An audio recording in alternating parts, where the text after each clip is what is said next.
So I'm just going to explain a little bit about how we kind of parcel this out. The neck is going to be a neck roast, and so we keep it all, we don't cut it up or anything, we keep it all as one gigantic piece. So the bones are still in there and everything.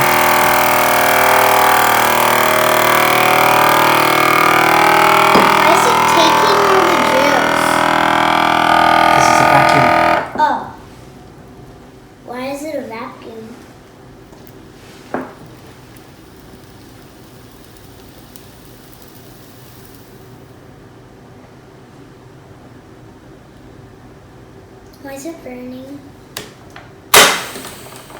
Okay.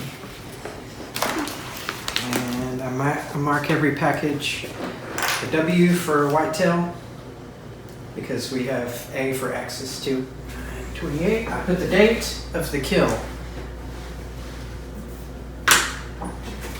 W for whitetail and then neck.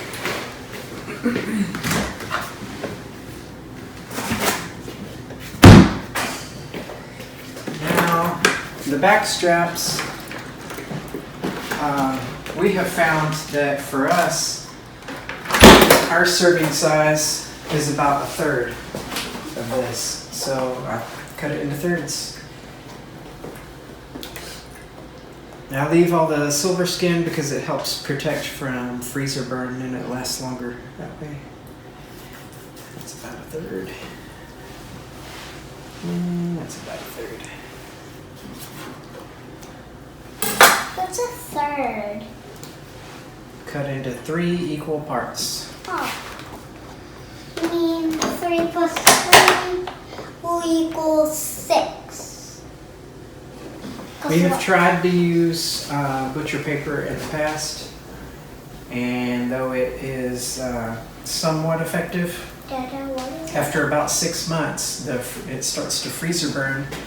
And then the more it freezer burns, the more you end up, you'll start having to cut the ends off of all your hamburger and everything. You'll have to start cutting the edges, and the meat will still be okay in the middle, but you don't want to have, after working this hard on stuff, you don't want to throw anything out after you've worked on it this hard.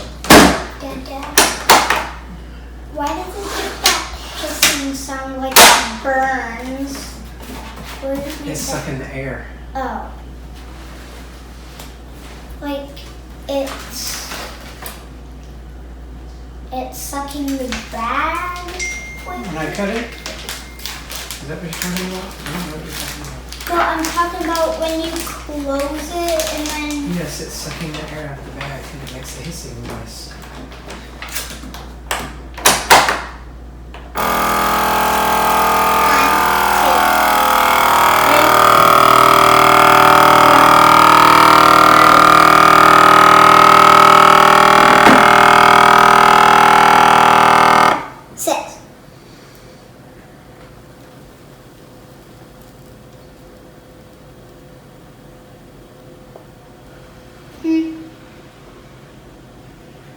I'm gonna go get my drink.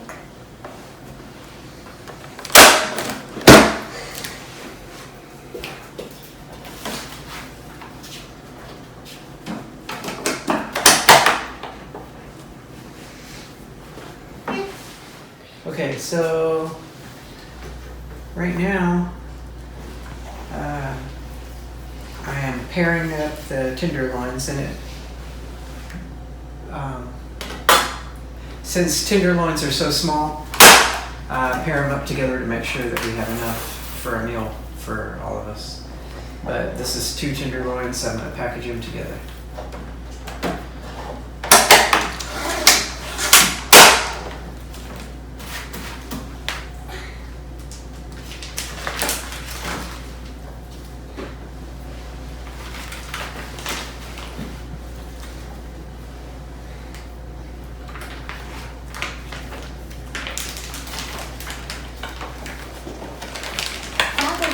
The most juice ever.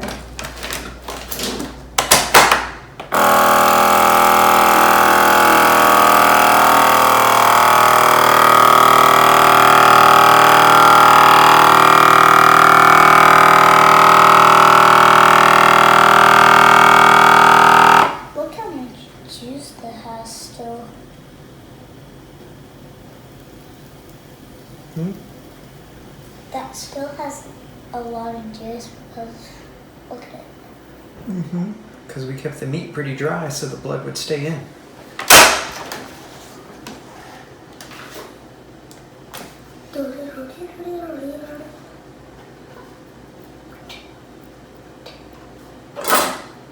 Don't mess with that.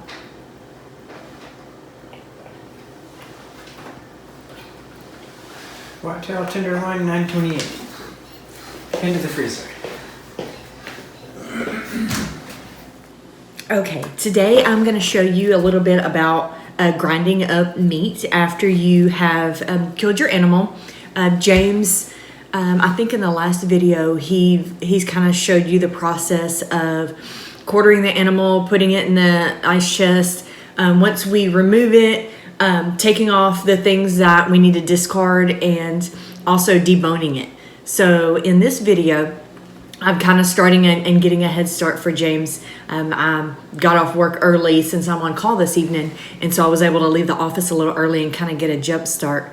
So now I'm going to show you the process once the meat is deboned, and we already have it in containers. We'll get it out.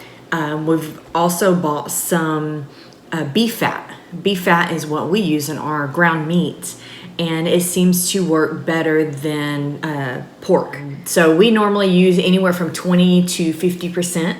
Okay, so I have an attachment to my KitchenAid.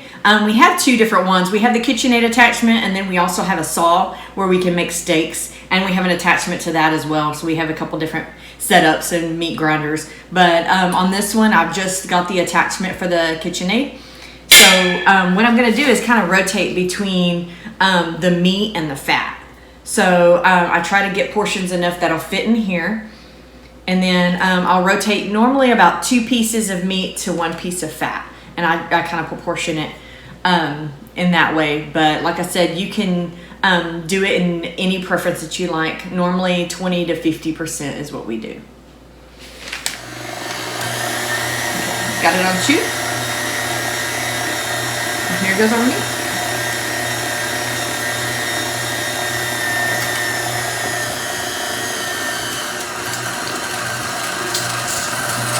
That second piece was kind of a small piece, so we'll put some more in.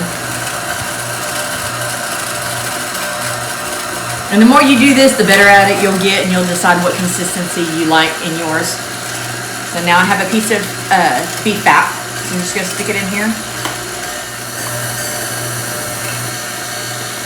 And see, since we have it really cold, it's been in the ice chest, and the fat's been in the freezer, it's coming out really good. If you left it just in the refrigerator, or even out, which I don't recommend, then it gets really mushy. So it's good to have it as cold as possible, even just a little bit frozen, and it holds up really well as it goes through.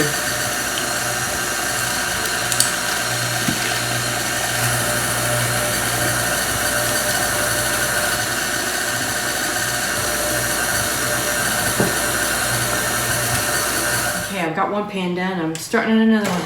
I've got a lot more to go. The fat's thawed out some, so I can do it a little bit faster now. The meat in.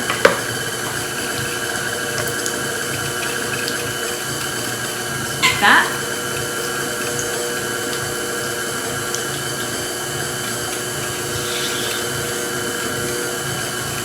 I'll show you. Marbled up really nice, and that's all there is to it. So we do some of our ground meat. We have both hog and deer, and we do every year. We have both hog and deer. Occasionally we'll have some axes when somebody finally gets one. Those are hard to get. This doesn't have your head in the video. But we do some in 1 pound and some in 2 pound. And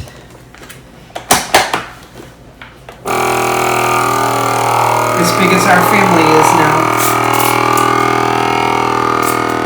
I used to only do 1 pound, but my family is much bigger now. We eat a lot more. And cook a lot more. Please, why are you This only is putting it less than at a pound, but that's not what's left. crystal too? Okay.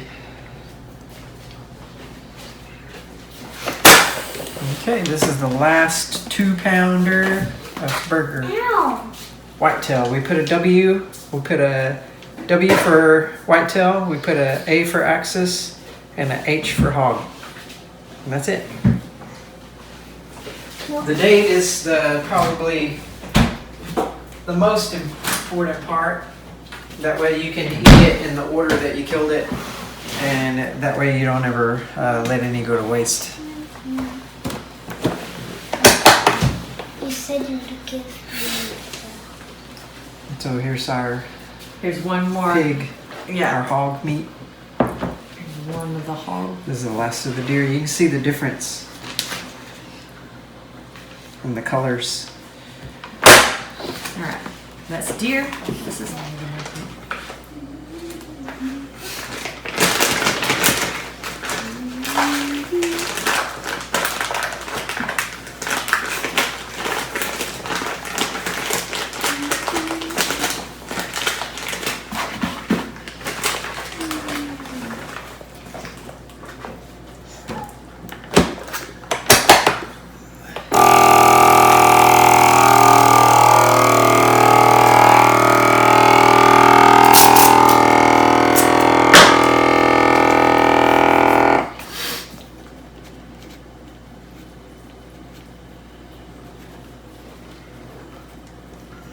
It's good for one burger on a trip by myself, maybe. You mean sausage? Maybe some sausage. No, we have to have it exact. Or bacon. We have to have it exactly 1 or 2 pounds. That way we know how much seasoning for sausage to put in.